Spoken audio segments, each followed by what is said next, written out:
And one of the things that I'm trying to do is to build up to a more frequent schedule, do short videos, and also expand into doing other videos on other topics such as music and news and things like that. The economics as well, because I find myself really interested in economics, and I find a lot of the forecasts that are coming from my fellow astrologers and just economists in general are just, I won't say they're wrong. I say I disagree with them vehemently. The just to give you my background, I have a bachelor's in sociology, um, switching from a history, then to a journalism major, then to a journalistic studies sociology, then to a sociology major. I went through a lot of changes when I was an undergrad, and also I acquired an MBA in 1983 and a doctoral degree in education from Northeastern in 2015. The the major thing, I'm also a priest of the Temple of Kriya Yoga, and I've been a practicing astrologer in the Vedic tradition for 30 years. I learned Western astrology as part of my training um, for the Kriya Yoga priesthood, but I learned Vedic first. I was introduced to Vedic first. I also do tarot card readings, and I also do Reiki and a variety of other disciplines that I'm sure would interest you. You had the time. I can be contacted for readings and also for lessons at the easiest way to contact me would be 508-525-0001. You can text me and we can set up a time to talk and go over what the monetary cost would be and all this other stuff.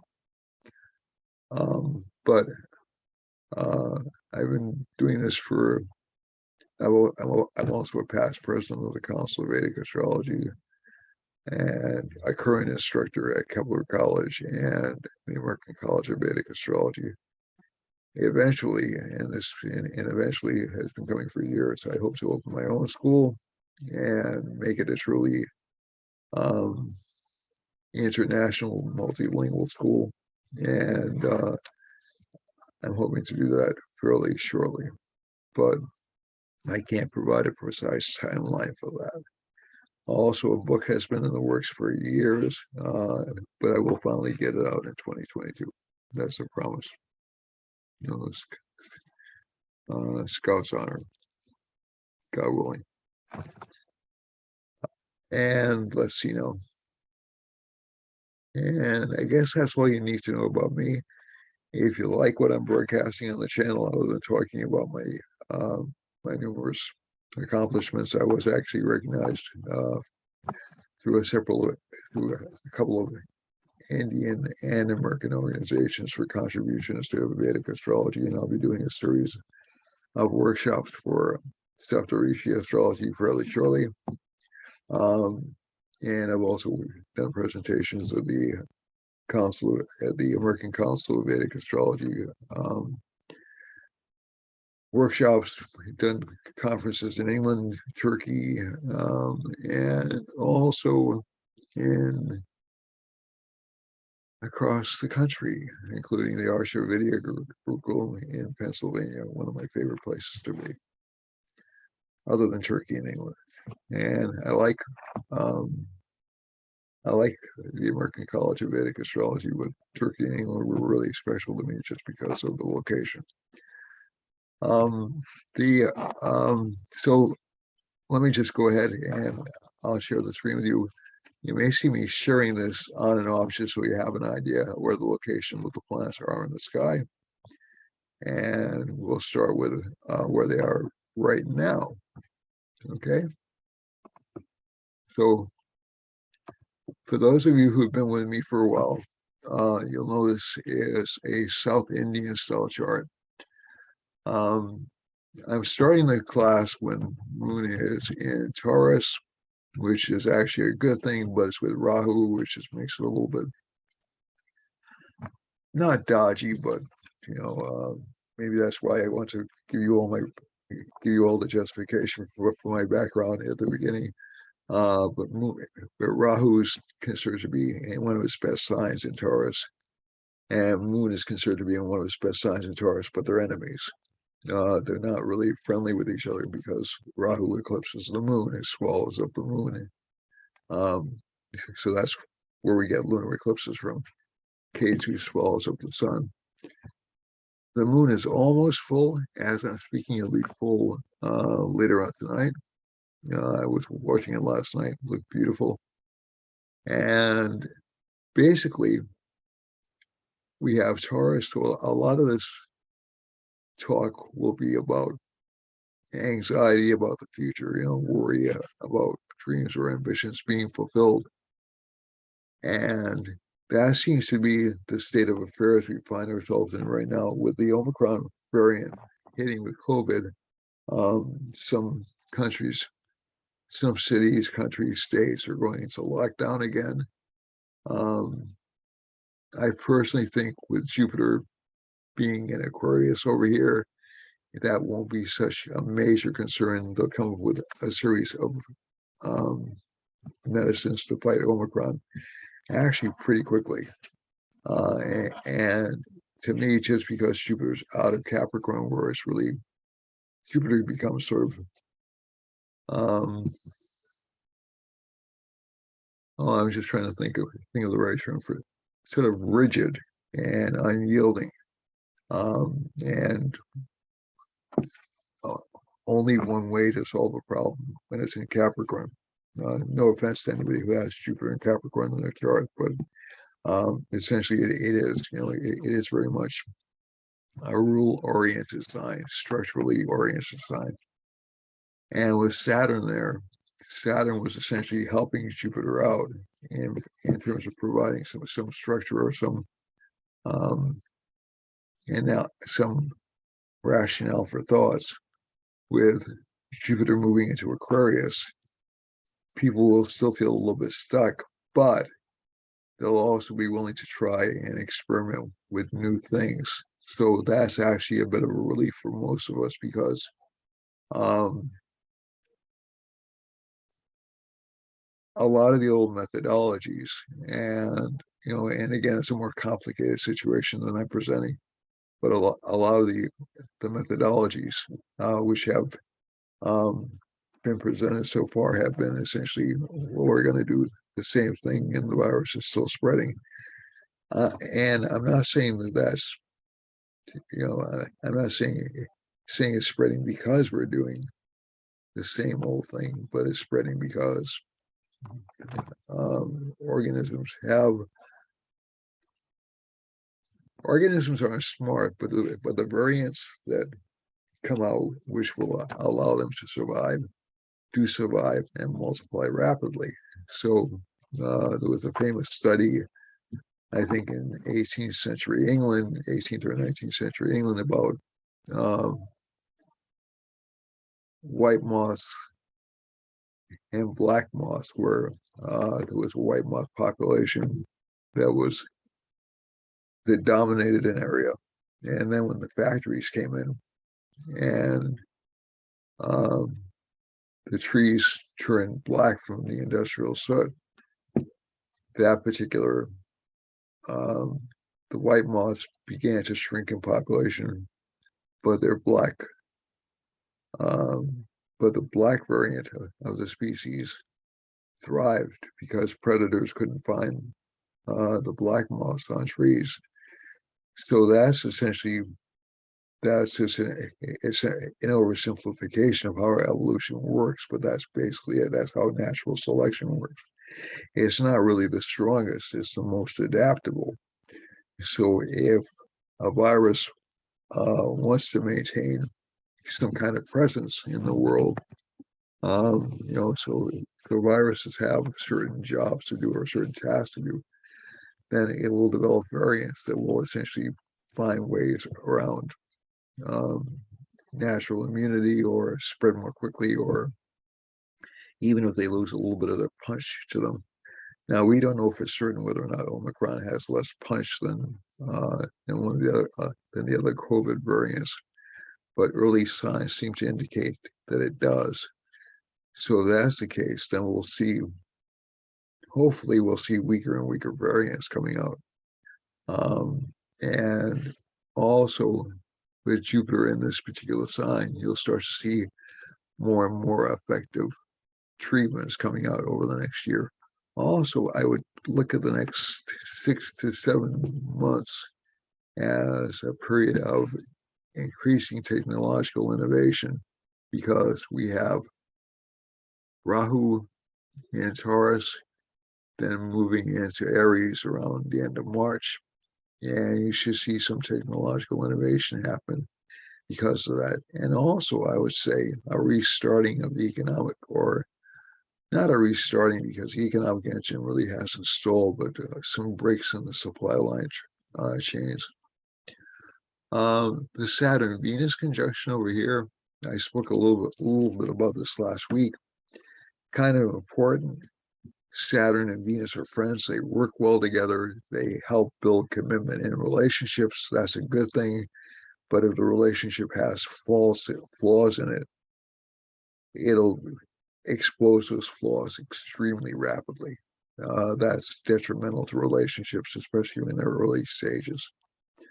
But basically, that combination, if I want to use a Western planet like Pluto alongside Venus, which is where it is right now, it'll cause some eruptive behavior, some eruptive emotional behavior. Now, I don't even need to do that if I look at K2 and Mars together, which they were this past weekend. We saw basically a lot of people. I saw a lot of people just going bonkers on the road, and also a lot of people getting angry with each other relationship-wise and just cutting the knot, essentially just blowing up.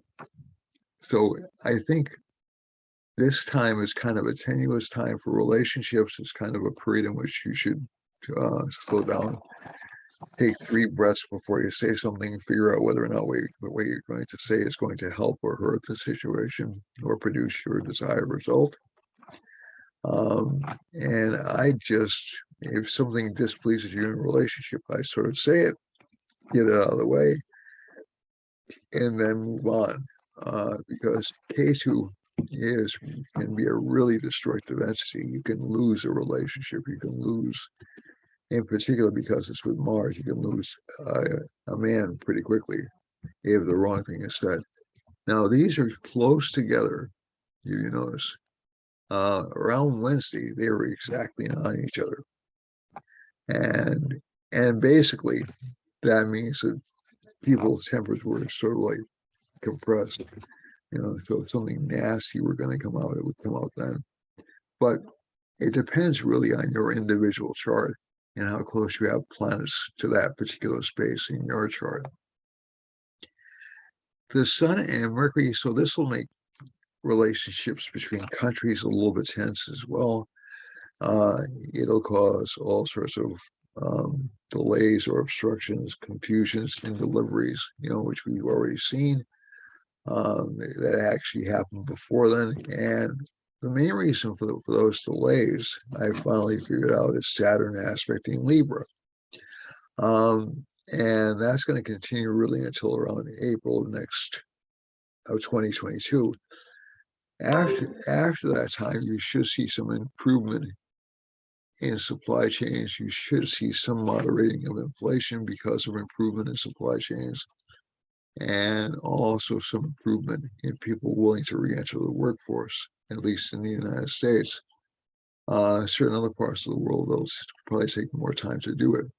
But this Saturn-Venus conjunction, which I'm also looking at, be very careful about what you say to women over the next, I would say, 3 months, because this is really a very short transit of Venus into Saturn space, or into Capricorn. It's within about a week Venus will be back in Sagittarius, and people will seem happy in their relationship life. And then in about another month or and a half, within another 2 months or so, Venus will move back. I'm sorry, in about another month or so, month and a half or so, Venus will move back into Capricorn, and then we'll have that problem really until around April 1st. So again, it's not really April 1st looks like a marvelous time to get engaged or get serious about a person, but not really until then. And in terms of world events, Rahu in Taurus does give some problems with supply raw materials. K2 in conjunction with Mars gives problems in shipping or delivery. Sun and Mercury will give, in conjunction in Sagittarius, will give problems with the government. The government will seem ineffectual because of Mandi and Gulika being in conjunction with the Sun and Mercury. And you're going to see a lot of scandals, a lot of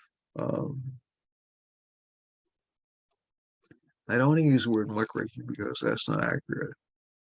A lot of people accusing other people of doing illegal activities. So Congress will be splintered for at least another, I say from the US chart, for at least another year. And you'll see houses of various other countries also in a turmoil with each other, wondering about the direction of their countries. And that's mainly because of a larger issue connected with Mars and Saturn surrounding the Sun and Mercury. And basically, that's what's called a Papakhitari Yoga. Papakhitari yogas are pretty common. It's when um, a planet is hemmed in between two malefic planets. So Shubhakatari is when they're hemmed in between two benefic planets, let's say Mercury by itself and Venus, or Jupiter and Venus, or a waxing moon and Venus, Jupiter, or Mercury solitary. Papakataris are more evil, they're more difficult, and it's sort of like being surrounded by enemies. So let's say you have this person to your right who doesn't like you, and this person to your left who doesn't like you, and the sun's in this particular environment right now. So I think one of the things you're going to see is a lot of division over the next I would say at least over the next year, 2 years, between parties across the world, not necessarily just in the United States. It's more pronounced in the United States because these surround the U.S. rising sign, Sagittarius. But it's being felt in governments all over the world. And the press actually, so we need a free press, right? So I'm not criticizing a free press, but the free press actually makes this worse because the free press is interested in selling things. So they'll latch on. One of the reasons they got out of journalism, they'll latch onto a topic area and essentially beat it to death for ratings. So it's now not every news person or news company is like that, but most of them are commercial beasts. And even the ones that aren't commercial beasts receive some kind of support from external sources. So you're never really looking at the news with an unbiased eye. And that's true pretty much left, right, center. So, but overall, from the chart, this particular week, let's look at the weekend summary. So some concerns, still concerns about inflation, supply side, and diseases because of the Mars K2 Rahu Moon opposition. And short trips in particular are affected by this because the moon is the lord of the third house of short trips.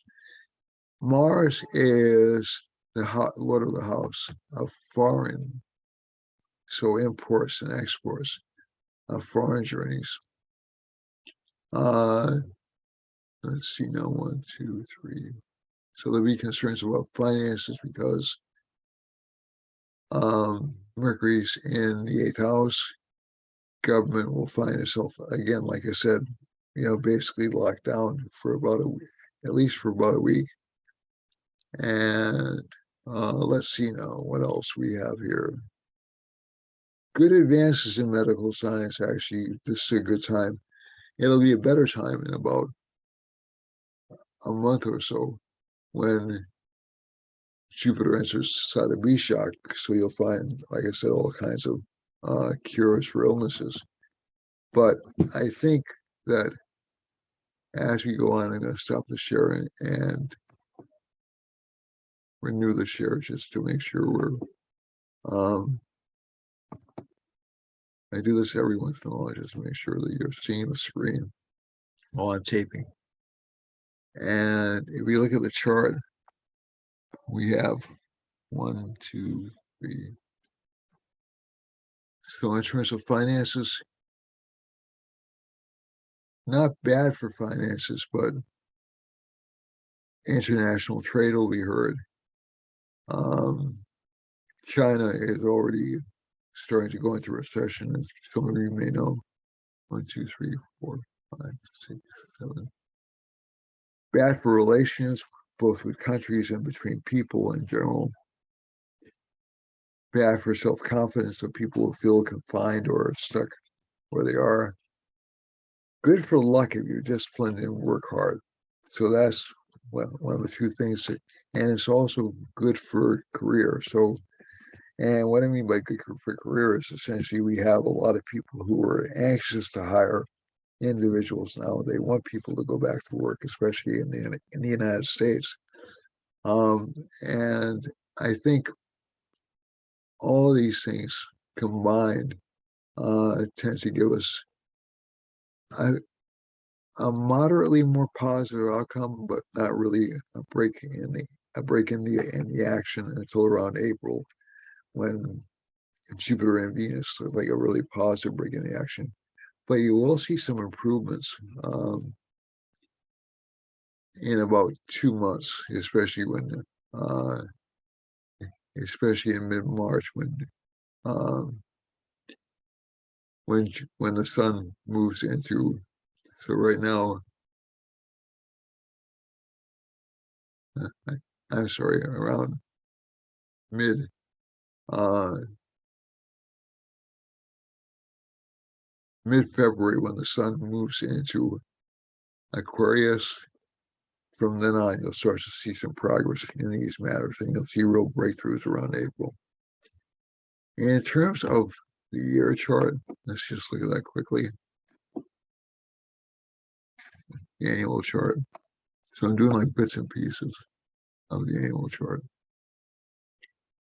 And see if I can find it.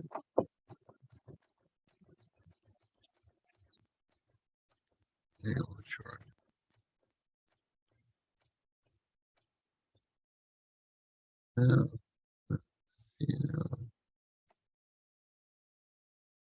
So there are several different ways of doing the annual chart. Excuse my head.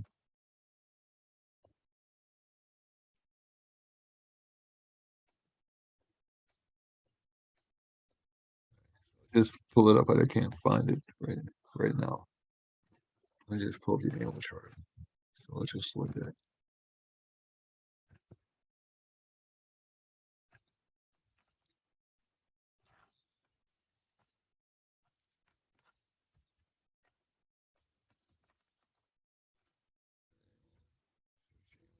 First, two.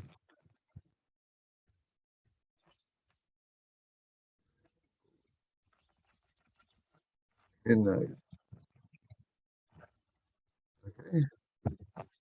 And this will be New Bedford, Mass, just because it's where I am.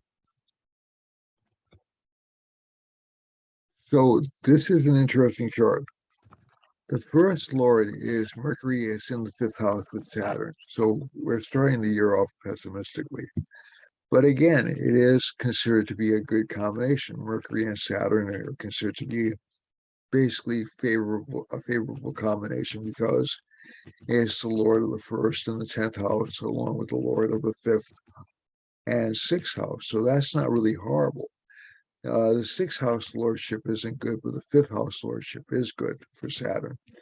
So what does this mean? Well, there's an expectation of slow growth. There's an expectation of slow recovery. Saturn also still aspects Libra. So again, we'll see supply chain problems at the beginning of the year. Now, the thing that's really troubling about this chart is the Moon Mars K2 combination on that particular day.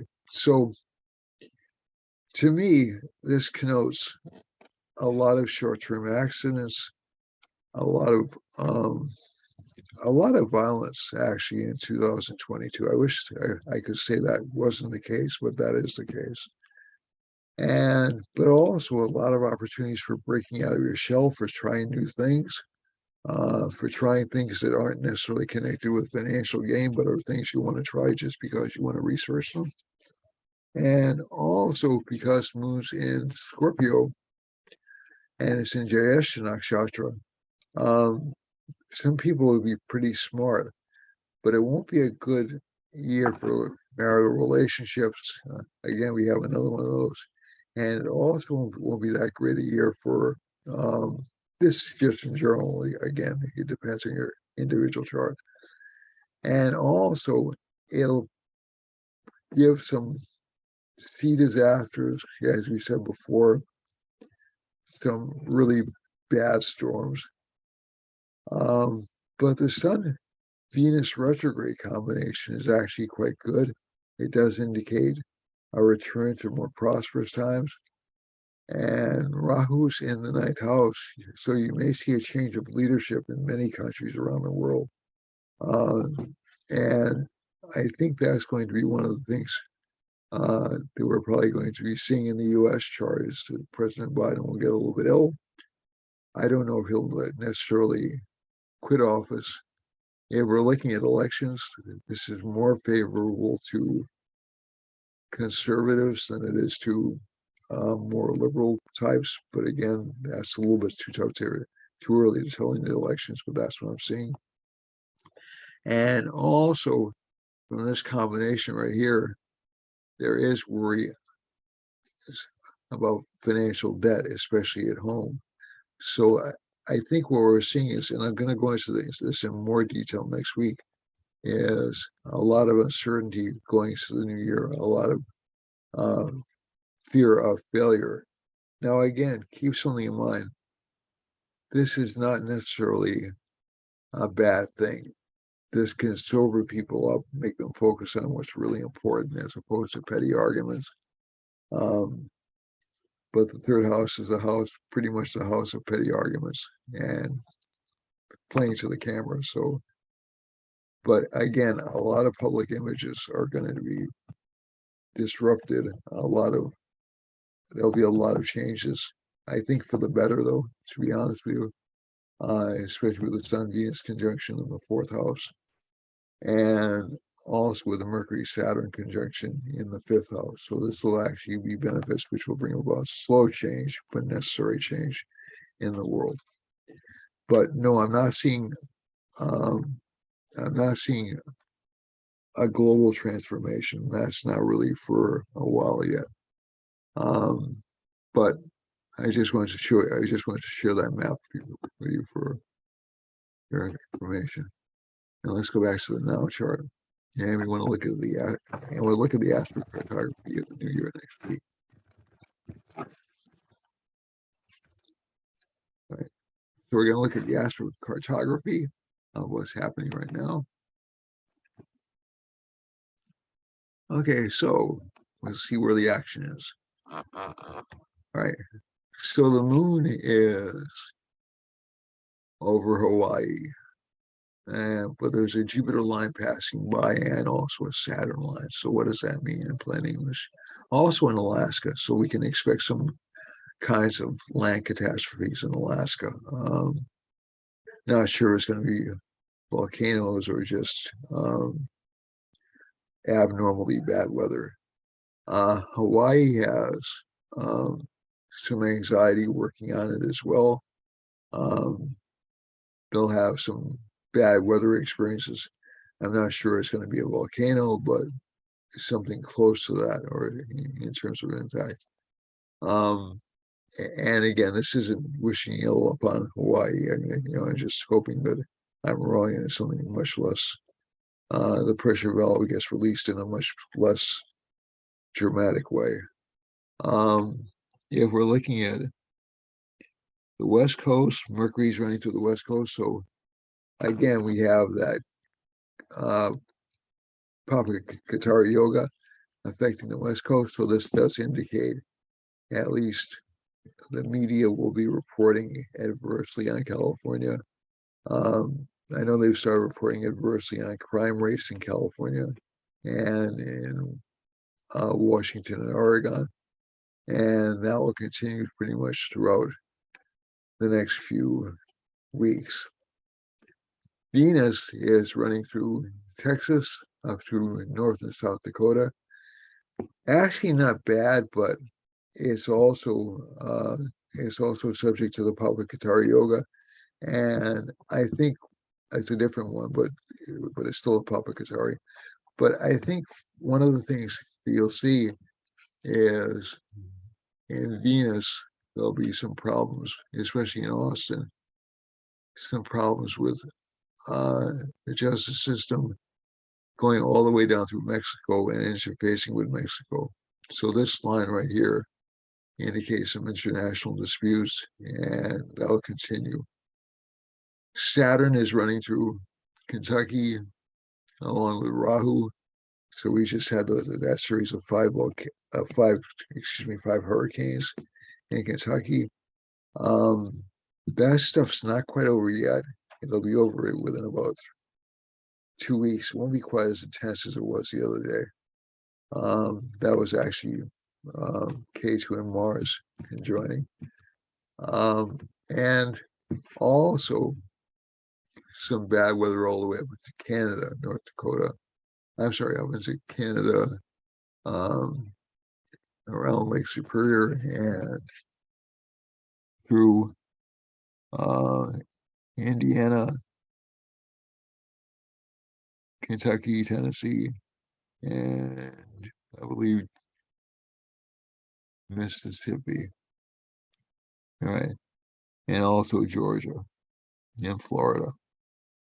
And in terms of Washington, not much happening here, although there is a Mars. Mars is showing up here. It's interesting that some of the, at least in terms of the U.S.,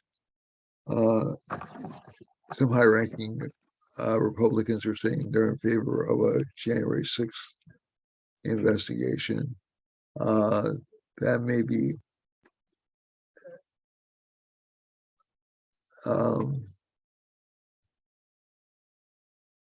I can't help but think that's strategic, to be honest with you. And I think the January 6th investigation is going to turn out with two sets of conclusions. To be honest with you, I don't think we're going to see unanimity in the way it's determined. And I get no points for that because I think that's just the way it's going to go down. So both sides will try to use it for political advantage. Sun and Moon are hitting Brazil, so is Rahu and Saturn. So there'll be panic in Western Brazil, some panic in Cuba, some disruption in Haiti, and through northern South America, especially the border around, I believe that's Colombia and Brazil. I would see a lot of border conflicts. And the Sun-Moon conjunction, so governmental scandals in Brazil look like they're going to be taking off. Venus hits the west coast of Africa. This really doesn't do very much of Africa except give choppy seas. And we have, I need to look at that line more carefully. That's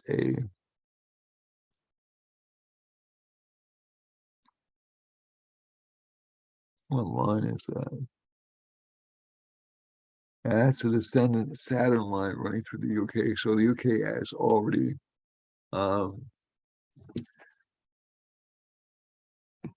partially locked down, if I'm not mistaken, and now moving to France. And actually, I was telling somebody that I knew online, I think Europe's going to be in a lot of trouble economically within a couple of years, in part due to COVID, in part because of its internal policies. Rahu is going to be moving through Eastern Europe, roughly speaking, Poland. Not quite Eastern Europe, but Poland, and Algeria, and down to South Africa. And finally, over here, there's a Jupiter line right next to that, so we can see a fairly sizable disease spread around this location. Turkey looks like it's pretty much left alone. Turkey and Egypt, they look like they're in fairly good shape, but they will be affected by economic conditions in COVID and the COVID situation. Obviously, the same as everybody else will be, but economically they're going to be able to move forward. And Far Eastern Europe, going into Russia, will also be relatively good shape. Moon and Sun are right over Saudi Arabia and close to Somalia and down by Madagascar. So those regions will have fights, arguments, or discussions, like what I would call border clashes over the next month or so, maybe even over the next week. And Mercury's passing over Iran, Iraq, basically, and that's actually pretty good for Mercury. It's basically, we're not going to have a lot of communications coming out of those regions, but well, at least they won't be hurting that badly. Venus is running over India. India has been doing pretty well with COVID, but you'll see some backsliding next month, and that'll continue really until early February. Then it'll start to calm down a little bit. When we get over to there's a Saturn line over China, so China has slowed down economically, and there's a Rahu line passing over here, and so that'll give some panic in China. China's had, for those of you who don't follow the news, China allegedly has had a zero COVID tolerance policy in place since the virus, shortly after the virus broke out. It's not practical with a country of China's size. China's above a bit bigger than the United States is in terms of land mass, and in terms of populations moving around, it's immense. Only India is close. India will surpass China if it hasn't already in population, but basically, it's really impossible to contain viruses in that kind of environment. Rahu is passing over, so we have Rahu passing over China, and also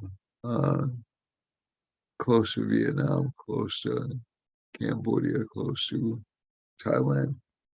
So those three areas will be kind of panicky. And finally, we have some hostility brewing in between the Philippines and China, and also between China and Japan, and some disruption to the government in Australia, the Philippines, and um, communications problems developing in middle Australia. And finally, Eastern Australia looks like it's in fairly good shape. So does New Zealand. So those two places are fine. So we're going to go on to the um, weekly analysis of the charts. So I didn't allow enough time to do that last week. So I want to make sure that I get that in for you folks. Again, before I go on to that, please give me your comments on how we can improve this presentation, and how we can, if you don't like my hairstyle, anything, just let me know. I'm not guaranteeing I'll change it, but I'll give anything a try once or twice. And so let's look at Aries rising, Aries rising, Aries sun. Again, Indian astrology, we use what's called the sidereal or star-based zodiac, which means the constellations move through the sky slowly over time. So they're not where they were at around 265 AD when the signs were set up, when the actual, that's the date that's as close as we can estimate to when folks started assigning 0 degrees of Aries to where it is right now, and at least in the tropical zodiac. And there's been there's a natural precession. So essentially, and precession means moving backwards, right? So there's a natural precession of where spring starts throughout history. So maybe around 5,000 years ago, spring, 6,000 years ago, spring would have been starting in the sign Gemini or Taurus. Now it's starting back in our buddy Pisces. It did start in Aries up until, oh gosh, maybe around 265 AD, and now we're in the Piscean age, which is really strongly connected with Christianity. But the Piscean age is this sign right here, and it's essentially a period of what I would call dissolution. So you see a lot of changes in empires. When we enter the Aquarian age, you'll see a lot more stability in the world, but that's several hundred years away. I probably won't see it in my lifetime. Unless I transfer my consciousness into a machine. So, so, so basically, and by that time I probably won't care. Well, let's talk about Aries rather than me. Aries is actually in fairly good shape this month. Again, there are some problems with it because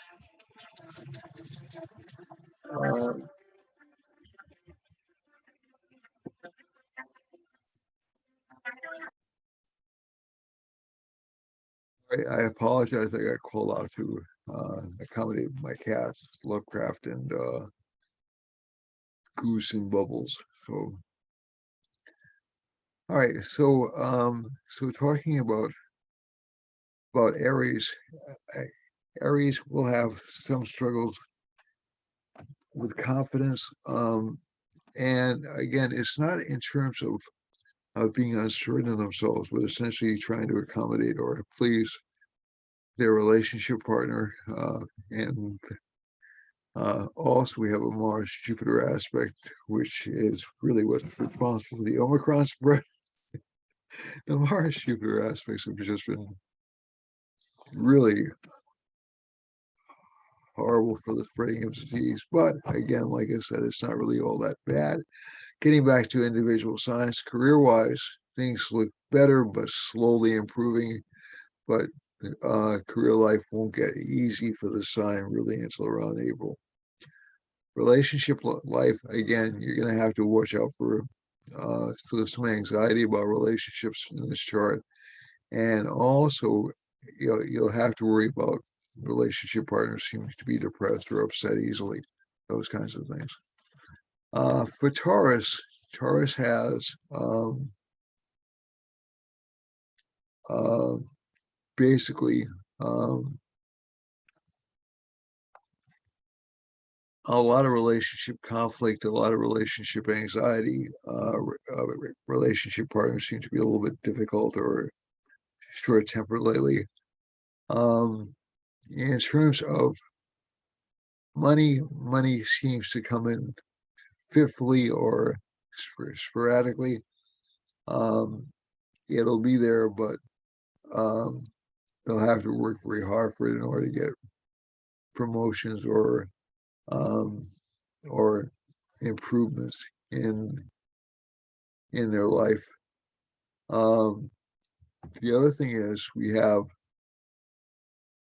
Jupiter in the 10th house, which is very, very good for career life for this chart. So they'll be doing a lot more teaching than normal, a lot more explaining than normal.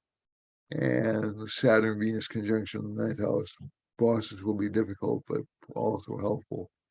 Now, again, Venus is going to go backwards into Sagittarius after a short while. So the helpfulness of bosses will tend to be a little bit of a short-term thing, and then it'll come back again. But basically, this next week they should be helpful. The Gemini has Mercury in the 7th house, so again, a lot of the sign will be focused on relationship matters.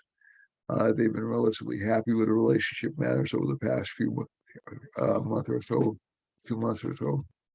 And also, but they've been worried about health problems or health issues, and they've had to be very, very competitive.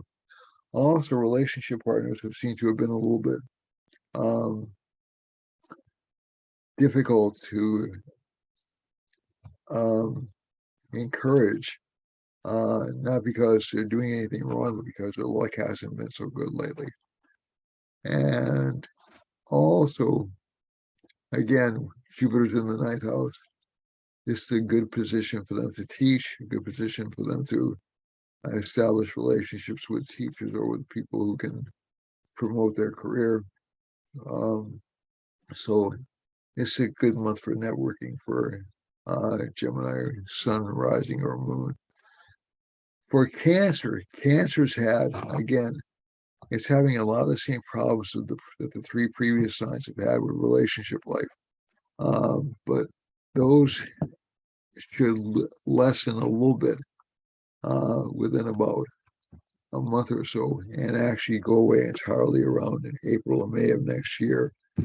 But I think this particular sign has experienced a lot of frustration or a lot of delays in relationship activity. They've stuck with one person for a long time. It looks like it finally came through for them, but I'm not sure how happy they are going to be with that person. I'm going to be honest with you, but it's essentially, this sign likes to help people. It likes to serve people. And by serve, I don't mean be a slave to, but assist people. And so that may actually be a place where it feels comfortable. So this is people born between July 15th and August 15th, and people who have Gemini, Cancer, Rising or Cancer, moon in Vedic astrology, which is different than in Western. For Leos will have lots of relationship opportunities over the next year, lots of luck from in relationships, really until next summertime. And then the relationship support will tend to fade, but right now it's very, very strong. And also some problems with emotional health. It was very difficult last week for them to feel secure or stable.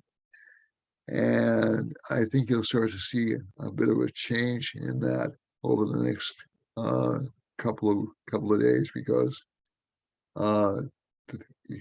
you'll see a Venus Sun Mercury conjunction in the fifth house, so their luck will start to improve quite a bit, especially if they're involved in theater or promotion or sales. So again, it's been kind of a rough patch for Leo. Overall a lucky year, but a lot of focus on home, love affairs, and health, and long-term relationships for them. For Virgo has Mars in the third house, so again, it makes the sign less afraid to take chances than it would otherwise in the past. It'll obsess less on things than it would otherwise in the past, but it has to watch out that it doesn't get too greedy and step on people too much. Mercury in the fourth house, good for communication. They'll be good writers or good communicators during this time. Saturn, Venus in the fifth house. A lot of previous karma, good or bad, will come back to help them out at this particular time or hurt them. But overall, it looks like a mix of good and bad influences. So Saturn will slow them down, make them more security conscious. Venus will make them more interested in luxury and having a sound home. And Saturn aspects the seventh house, so that makes them less inclined towards romantic involvements. And finally, Moon and Rahu are in the ninth house, so change of bosses is definitely here. Doesn't mean they're going to lose their jobs, it means they're going to change bosses. For Libra, Mars, K2, Libra has to watch how it communicates over the next few months, not days, but months. And also, so its most tempting time and the time that energized it the most was actually this past week.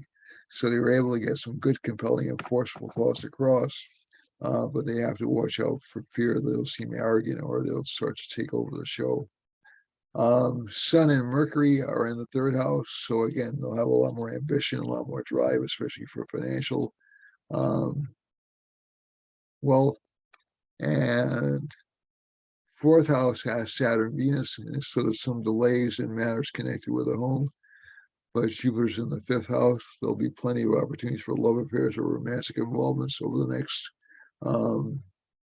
few months. So that's something they shouldn't rush into. And Rahu and Moon relationship partners seem to be almost impossible to satisfy. They seem almost impossible to please or make happy. And that's just going to be the case until March. For Scorpio has Mars and K2 in the first house. It's like having dual leaders of the sign in the first house. So this particular sign will be very, very aggressive, very forceful, very domineering. And if they want to change a relationship partner, they will this month, over the next few weeks. Sun is finally in the second house, good for financial luck and growth. So there's a kind of a Dana yoga here, or a wealth producing combination in the second house, and Saturn and Venus are in the third. So again, more dynamism, more strength connected with the sign. And Jupiter's in the fourth house, so this will give it more technical prominence. The other sign placement is we have Rahu and Moon, which we've already spoken about. So let's leave Scorpio with that. Sagittarius has Sun in the first house, so that'll bring back its confidence. Saturn and Venus in the second house, so there's some delays or obstacles in getting money, but Jupiter's in the third house, so this time will be overly polite and intentionally aimed on pleasing people. Saturn aspects the fourth house, and that again delays the ability to complete house projects. Moon is in the sixth house, some anxiety over health issues. Career-wise, they look okay. It's not a bad placement. They'll be thinking a lot about career this month. Capricorn has Saturn and Venus in the first house. That's not a bad combination. It creates a Raj Yoga in the chart. Jupiter's in the second house, good for money, but the lowest will be expenses, and especially taxes to the government.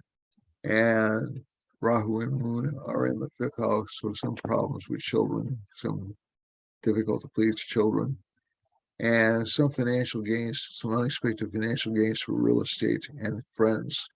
But again, a lot of expenses for the sun this month. For Aquarius, Jupiter's in the first house, Rahu and Moon are in the fourth house. So again, we have a repeating theme here of problems with property for a lot of these signs.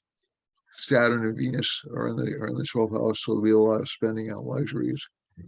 But Sun and Mercury are in the 11th house, so there'll be a lot of financial gains too. Career-wise, this sign has more ability to make itself known or understood than normal.